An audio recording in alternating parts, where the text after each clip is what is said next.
up during the holidays. We had a very special visitor here. She had a huge 2023, including a #1 song, a #1 album, plus, no big deal, she's nominated for 6 Grammys. I'm talking about Olivia Rodrigo.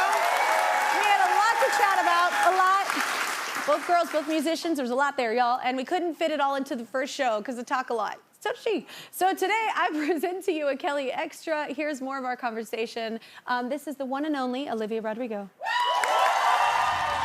I love the Twilight series. I also love Hunger Games, which you got to do the credit song. That's incredible. Do you? I appreciate writing for something other than just my records. I think it's kind of fun and different. So Did you love it? Yeah, I love writing for something that's not just like me writing from my heart, like a diary sort of. It's sometimes really nice to stretch yourself as a writer. And I had the best time, and I loved the movie. I was so inspired by the character of Lucy Gray, and so yeah, it was a lot of fun. And I went to the premiere the other day, and it was so fun. I felt very glamorous at the premiere. Was that your first premiere? One of my, it was like the first movie premiere that I went to that I was like kind of like a part of. A part of it, yeah. And it was so special. And the movie's doing well, and I'm just so happy for everyone involved. It was such an honor to be a tiny, tiny little part of it. I know you feel like we have something in common. Literally, the first film I was ever a part of was Love Actually, which is like one of my favorite things. And I had a song on there, but I was I felt like, I don't know if you're young. Have you seen Pretty Woman? I have seen Pretty Woman, okay, yes. So, you know when she walks in the store and they're like, you don't belong here. Yeah. That's how I felt. I had to go after Keira Knightley on the red carpet, and I was like, why am I here? Oh, no. I was like, I felt so awkward. Do you get awkward in those environments? Yeah. I do. Super, I mean, being on a red carpet is like the most And your anxiety. Smile starts to shake. Yeah, I know, you're like shaking on you're so scared. Your smile starts because you're smiling so much, and then you're like, well, I don't want to look like I have a twitch. Yeah. But it's unfortunate, It's anxiety inducing. I had a similar experience. I think one time I went on a red carpet after Johnny Depp when I was really young. I was like, you guys, like, no, just don't even, just take his picture. Dude, like, I had to go after Shakira once too, and I was like, well, no one knows I'm here. I was like, I don't know I'm here. I'm watching her. I was like, anyway, it's an interesting thing. I think people think because you're in the public eye that you're always comfortable in all those environments. Right. But no, red carpets are like the enemy for me. That's why you don't see me on them. I got old enough to be like, no.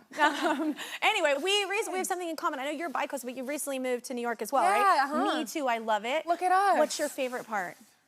Ooh, I mean, you have to give me all of the recommendations. I haven't been here long, but I just love like walking around. Like I love putting my earbuds in and this is my favorite walking around and listening to music and listening to podcasts and feeling like you can just kind of like blend into the city, you know? It's so fun. I know, I walk around so much here, which is so good for you, first of all, but also get our steps in. Get your steps in, and also it's just good for your emotional health to get outside. Yeah. We have something else in common too. So I recently got to sing with Alanis, who's one of my heroes. Mine too. I'm so proud of you because you're 20. So I'm like,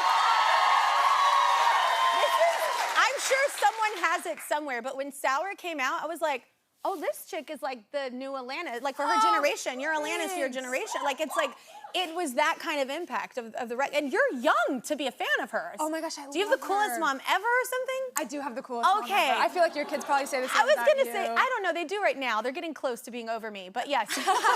They'll come back around. But I do try and slide really good music in. Yeah, I bet. Is that how you know Alanis? I think so. I mean, I remember hearing like You Ought to Know on the radio when I was like 12 years old and being like, what? I know. This? Oh my God, she can say that line about the theater, like exactly. What? That's insane.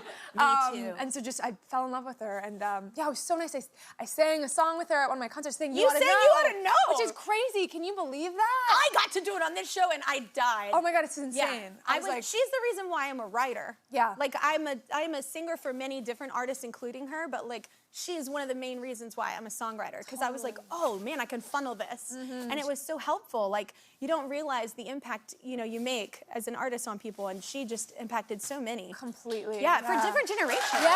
That's an amazing thing.